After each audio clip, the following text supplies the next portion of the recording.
नः सरस्वती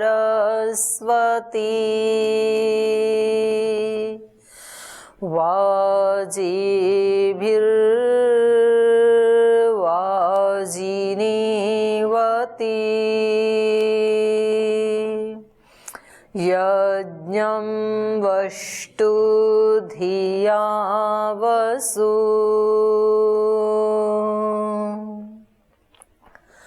ॐ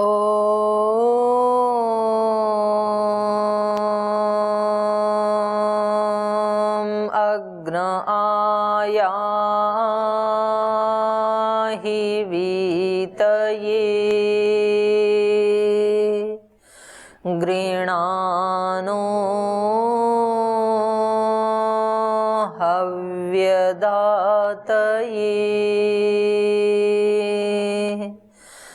निहोता सत्सि बर्हिषि ॐ शान्ति शान्ति शान्तिः।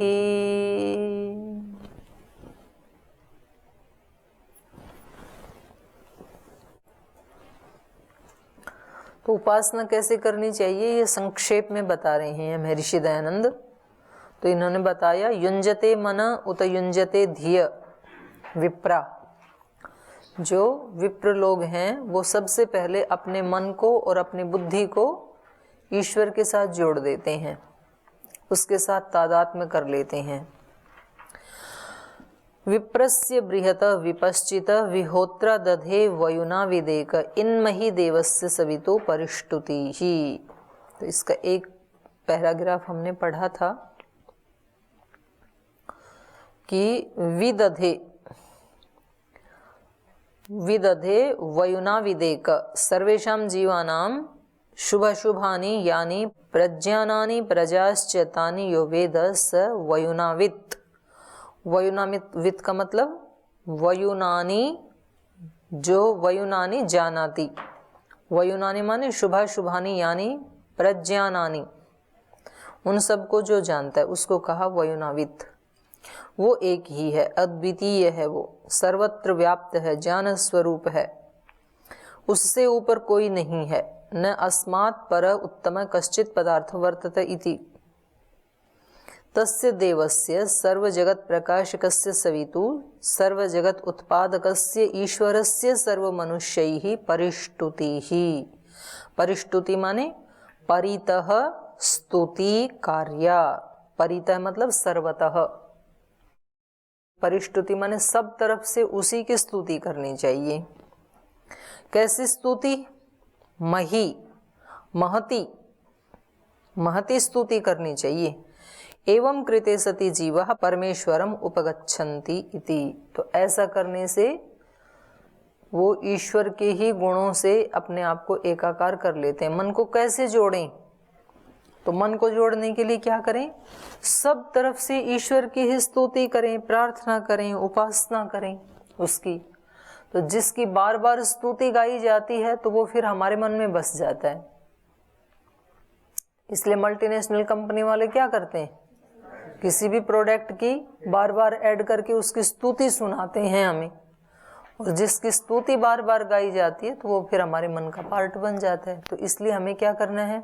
सब तरफ से जहाँ देखें वहाँ से ही ईश्वर की स्तुति करें। हम रोटी देखें तो अन्न के अंदर भी वो ईश्वर ही है, तो अन्न की स्तुति करें, माने अन्न के माध्यम से ब्रह्म की स्तुति करें। पानी पिए तो जल के माध्यम से उसकी स्तुति करें। पृथ्वी से कुछ अन्न आदि उगाते हैं या इसका आश्रय लेके बैठते हैं या सोते हैं तो पृथ्वी के माध्यम से ईश्वर की स्तुति करें। इंद्रियों से वाणी से बोल रहे हैं तो वाणी के माध्यम से ईश्वर की स्तुति करें, क्योंकि ये बोलने का सामर्थ्य उसी ने दिया। आँखों से देखते हैं तो आँख के माध्यम से, हर दृष्टि से हम क्या करें? परिष्टुति, सब तरफ से ईश्वर की स्तुति करें। स्तुति से प्रीति पैदा हो जाती है। तो एक सामान्य सा मनुष्य है और उसकी ऐसे बढ़ा चढ़ा करके स्तुति की जाती है तो फिर उसके प्रति आकर्षण हो जाता है। व्यक्ति सामान्य है और पता नहीं किस किस से किस किस अंग की उपमा कर करके और उसको ऐसा बना देते हैं एकदम। तो ऐसे ही साधक व्यक्ति को क्या करना चाहिए, जो वास्तव में ही सर्वशक्तिमान है ईश्वर, उसकी खूब ज्यादा स्तुति करनी चाहिए। महती कहा, महर्षि दयानंद ने कहा परिस्तुति का मतलब क्या है, महती स्तुति। तो मही, ये इसमें भी आया, मंत्र में भी आया, इन मही देवस्य सवितुः परिस्तुति। जो इस सृष्टि का सृष्टा है परमेश्वर, इतनी सुंदर सृष्टि को देख करके सब तरफ से उसका गुणगान करना चाहिए, स्तुति करनी चाहिए। तो फिर हमारा मन उसी में लग जाता है, क्योंकि हम तो देखते ही नहीं हैं उसकी तरफ, तो उसकी स्तुति नहीं करते हम तो प्रकृति की स्तुति करते रहते हैं, शरीरों की स्तुति करते रहते हैं। इसलिए प्रकृति से प्रेम हो जाता है, शरीरों से प्रेम हो जाता है, ईश्वर छूट जाता है। तो उपाय बता रहे हैं, स्तुति से प्रीति, जिसकी स्तुति करते हैं उससे प्रीति पैदा हो जाती है। तो भगवान की स्तुति करनी चाहिए। तो आपकी जो दिनचर्या है ना, उसमें कुछ तो 5-10 मिनट तो कभी कभी वेद पाठ भी कर लिया करो। कुछ वेद के सूक्त निकाल के अच्छे अच्छे सस्वर वेद पाठ, रोज नहीं करते, कभी महीने में, 20 दिन में, 15 दिन में, तो कभी 8-10 सूक्त यज्ञशाला में बैठ करके सस्वर बोलते ही चले गए। श्रद्धा सूक्त, पुरुष सूक्त, बृहस्पति सूक्त और वागाम्भृणी सूक्त, संगठन सूक्त, ऐसे पृथ्वी सूक्त, सूर्य सूक्त, अग्नि सूक्त, कृषि सूक्त, ऐसे प्रसिद्ध प्रसिद्ध जो सूक्त हैं। और कुछ यजुर्वेद के अध्याय, 40वां अध्याय, 16वां अध्याय, तो उनको करने से और फिर ध्यान से बैठ जाओ बस, तो एकदम से चित्त शांत हो जाता है स्तुति करने से। तो कभी कभी ऐसा प्रयोग करना चाहिए। ये अगला है, युञ्जानः प्रथमं मनस्तत्त्वाय सविता धियः अग्नेर्ज्योतिर्निचय्य पृथिव्या अध्याभरत्। युञ्जानः प्रथमं मनः, तो कह रहे हैं योगः कुर्वाण। युञ्जान मतलब योगम कुर्वाण।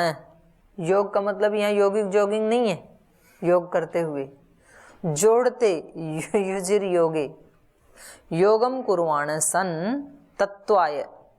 तत्वाय माने ब्रह्मादि तत्व ज्ञानाय, ब्रह्म आदि के तत्व ज्ञान के लिए उसके साथ जुड़ते हुए, योगम कुर्वाण सन, उसके साथ जुड़ते हुए, प्रथमम मनोयुञ्जानः, सबसे पहले मन को जोड़ते हुए, प्रथमम मनोयुञ्जान सन यो अस्ति तस्य धियः सविता कृपया परमेश्वर स्वस्मिन् उपयुङ्क्ते।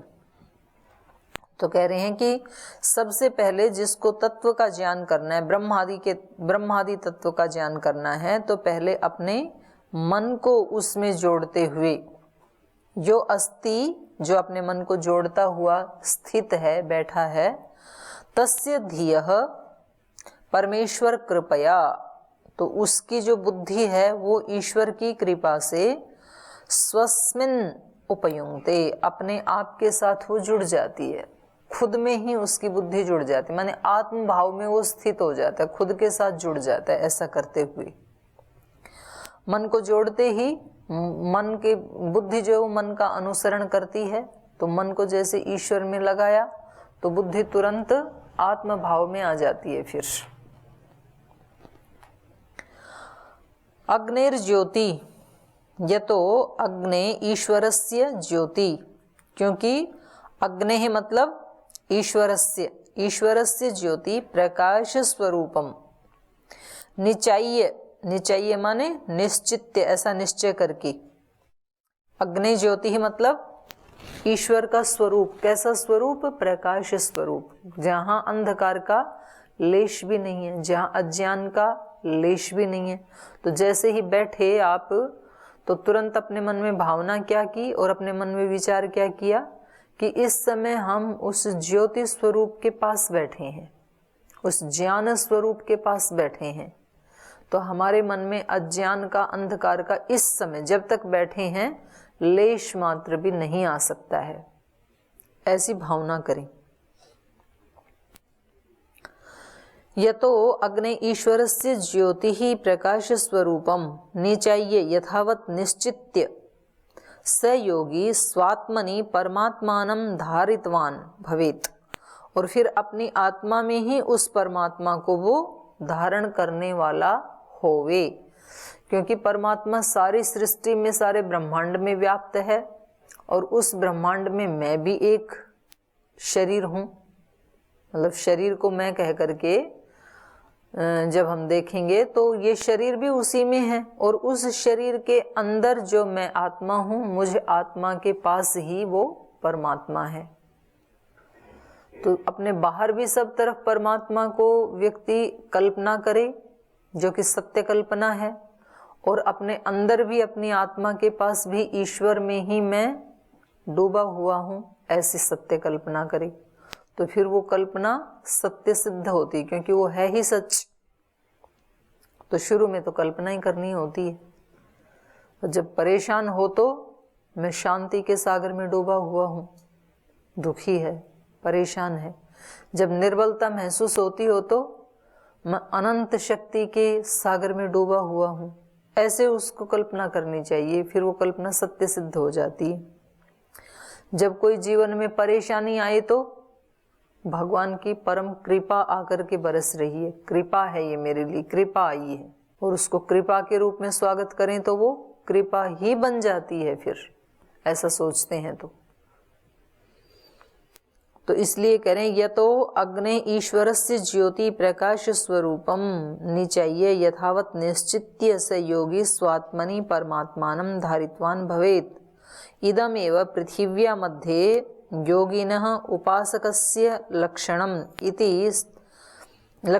इति वेदितव्यम। कह रहे पृथिव्या मध्य, इस धरती के ऊपर योगिनः उपासकस्य, योगिनः मतलब उपासकस्य, उपासक का, इदमेव लक्षणम, योगी होता ही वो ही है, उसका लक्षण यही है। उपासक का लक्षण यही है कि जैसे ही वो उपासना के लिए बैठे, जैसे ही वो योग के लिए बैठे, तो सबसे पहले अपने मन को और बुद्धि को परमात्मा के साथ जोड़ दे, और उस परमात्मा के भी कौन से रूप के साथ जोड़ दे? ज्योति स्वरूप के साथ, प्रकाश स्वरूप के साथ, ताकि हमें दोषों से दूर रहने का अभ्यास हो सके। जब हम 1 घंटा प्रकाश स्वरूप के साथ रह सकते हैं तो धीरे धीरे 2 घंटा भी रह सकते हैं, फिर अभ्यास को बढ़ा के 2.5, 3, 4 घंटा भी रह सकते हैं, फिर पूरे दिन भी रह सकते हैं। तो ऐसा अभ्यास करें, यही योगी का लक्षण है। उसके ज्योति स्वरूप का, प्रकाश स्वरूप का ऐसा निश्चय करके और वो बैठे।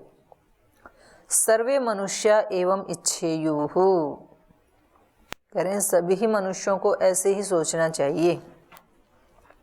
युक्तेन मनसा वयं देवस्य सवितुः सवे स्वर्ग्याय शक्त्या युक्त्वाय सविता देवान् स्वर्यतो धिया दिवं बृहज्योति करिष्यतः सविता प्रसुवातितान् युजेवां ब्रह्मा पूर्व्यं नमोभिर्विश्लोक एतु पथि वसूरे शृण्वन्तु विश्वे अमृतस्य पुत्रा आये धामानि दिव्यानि तस्थुः।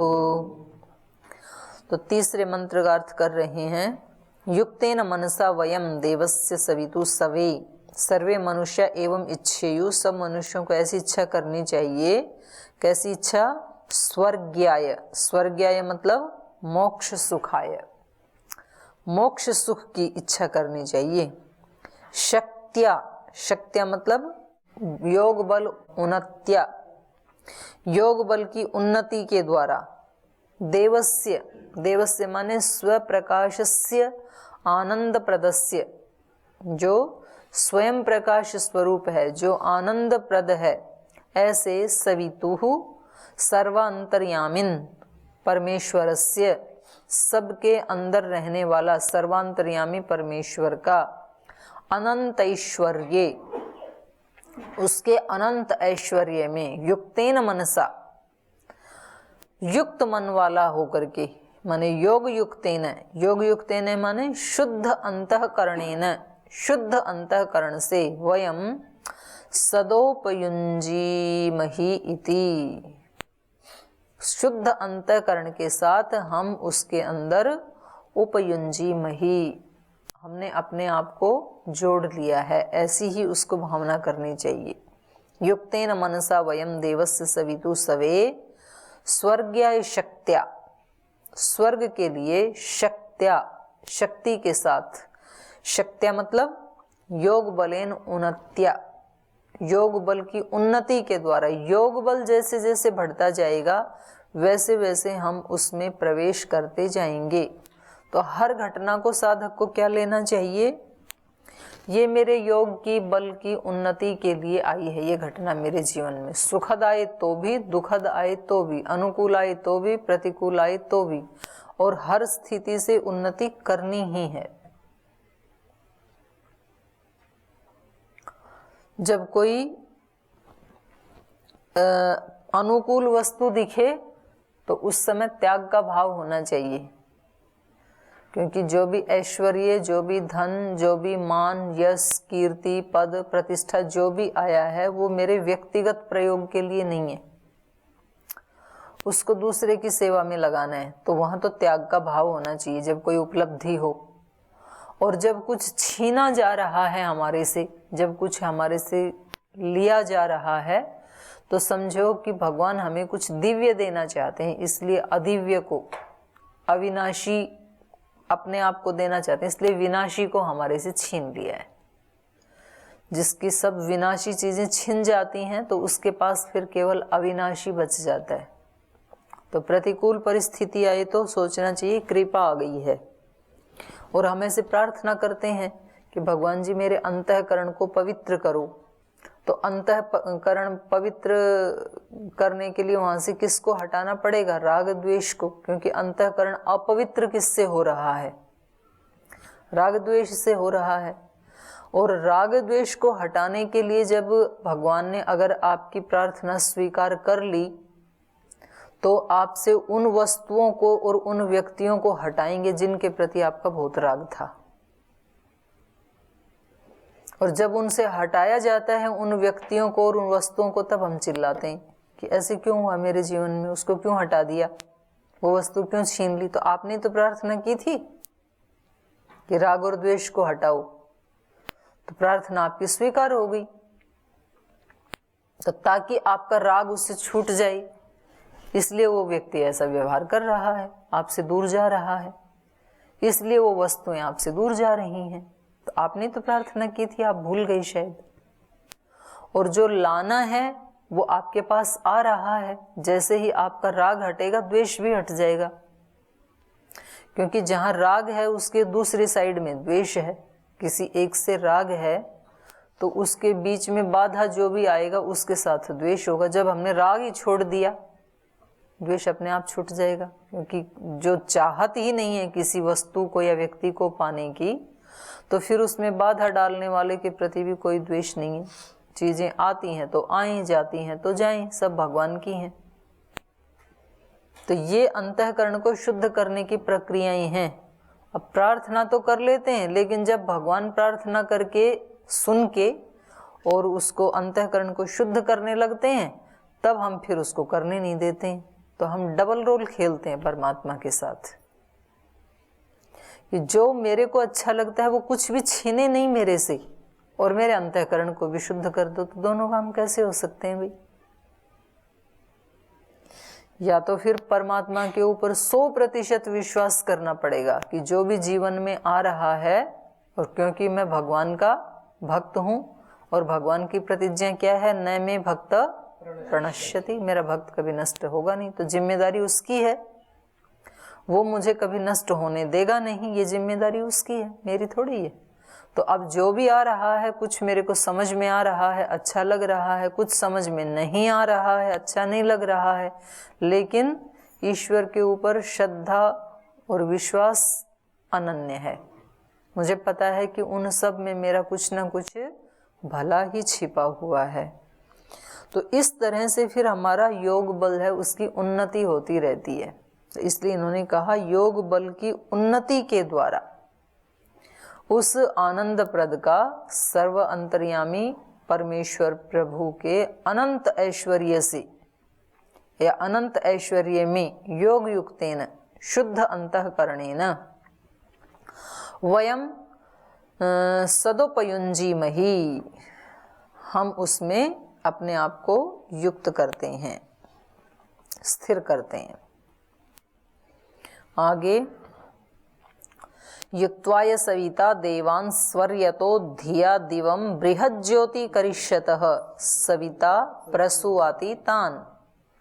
एवं योग अभ्यासेन कृतेन, इस प्रकार योगाभ्यास किए जाने वाले के द्वारा शुद्ध भाव प्रेमणा स्वर्यतः, स्वर्यतः का अर्थ किया है शुद्ध भाव से, प्रेम से, शुद्ध भाव प्रेमणा देवान, देवान मतलब उपासकान, यहाँ उपासक को भी देव कहा है, उपासकान योगिनः, योगिनः सविता अंतर्यामी ईश्वरः कृपया, ईश्वर कृपया युक्त्वाय, युक्त्वाय माने तदात्मसु प्रकाशकरणेन सम्यक युक्त्या धिया स्वकृपाधार वृत्त्या बृहज्योतिः अनंत प्रकाशम दिव्यम स्वस्वरूपम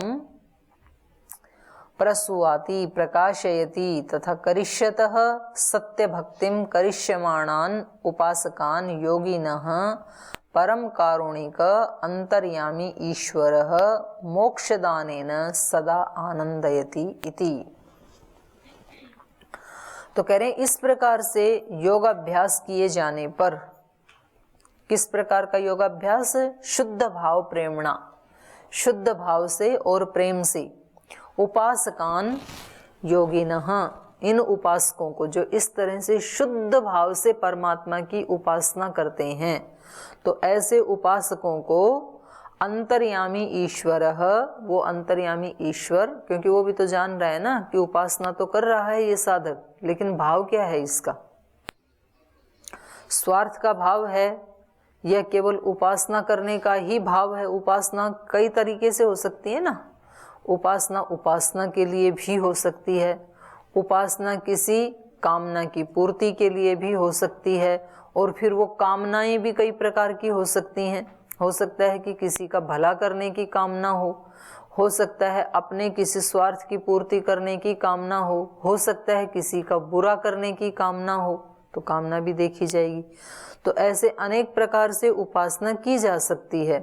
तो सबसे अच्छी उपासना वही होती है जो उपासना के लिए की जाती है, कि हम साधक हैं, योगी हैं, सन्यासी हैं, ब्रह्मचारी हैं, जागरूक मनुष्य हैं, तो हमें उस ईश्वर की उपासना करनी ही चाहिए जिसने हमें सब कुछ दिया है, जिसने हमारे लिए कितना किया है। ऐसे कृतज्ञता के भाव से भर करके उपासना के लिए ही जो उपासना की जाती है, ईश्वर के प्रति आभार प्रकट करने के लिए जो उपासना की जाती है, वो सबसे अच्छी उपासना होती है। नहीं तो व्यक्ति को थोड़ा सा कष्ट आए तो व्यक्ति उपासना किस लिए करता है कि भगवान इसको हटाओ, मेरे को बचाओ, मेरा उद्धार करो। तो जो सच्चा उपासक है वो कहेगा कि नहीं, ये जो भी आ रहा है शरीर को प्रभावित करता है, इंद्रियों को प्रभावित करता है, और जरूर आपने इसके पीछे कुछ ना कुछ भला सोचा होगा या कोई कर्माशय कट रहा होगा, तो मुझे इसकी कोई चिंता नहीं है। अच्छा आ रहा है तो भी चिंता नहीं है, बुरा आ रहा है तो भी कोई चिंता नहीं है, बस मेरी उपासना यही है कि मैं एक पल भी तुझे ना भूलूं, तेरी चरण शरण से दूर ना हो, हमेशा मेरा ध्यान तेरे चरणों में लगा रहे। इस तरह से व्यक्ति जब ईश्वर के प्रति कृतज्ञता और श्रद्धा से युक्त होकर के शुद्ध भाव प्रेमणा, प्रेम भाव से, शुद्ध भाव से युक्त होकर के जब प्रार्थना करता है, तो उपासकान योगिनः अंतर्यामी ईश्वरः कृपया, अंतर्यामी ईश्वर अपनी कृपा से तद आत्मसु, उनकी आत्मा में ही प्रकाश करणेन, प्रकाश कर देता है, अपना प्रकाश उनकी आत्मा में कर देता है, अपना ज्ञान उनकी आत्मा में दे देता है। सम्यक युक्त्वा, अच्छी तरह से उनकी आत्मा को प्रकाशित करके, उनकी आत्मा को ज्ञान युक्त करके, स्वकृपाधार वृत्त्या, अपने कृपा को धारण कराने की वृत्ति के द्वारा, बृहद ज्योति ही, अनंत प्रकाशम, उस अनंत प्रकाश को, कैसा अनंत प्रकाश है? दिव्यम स्वस्वरूपम, अपने उस दिव्य स्वरूप को प्रकाशयति, उसके अंतःकरण में प्रकाशित कर देता है। ये व्यक्ति अधिकारी बन जाता है उसके प्रकाश को देखने का।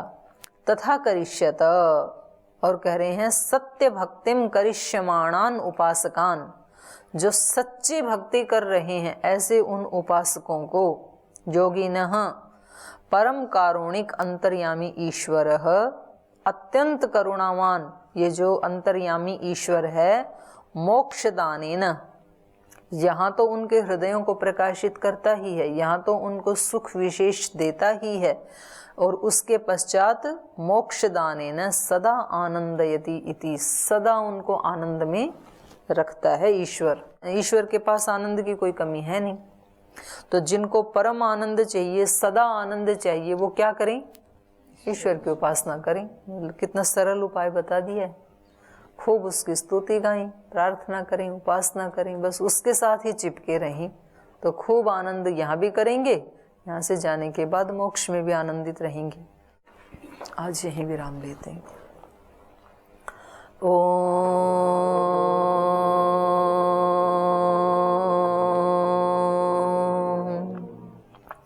शांति शांति शांति। श्री गुरुभ्यो नमः।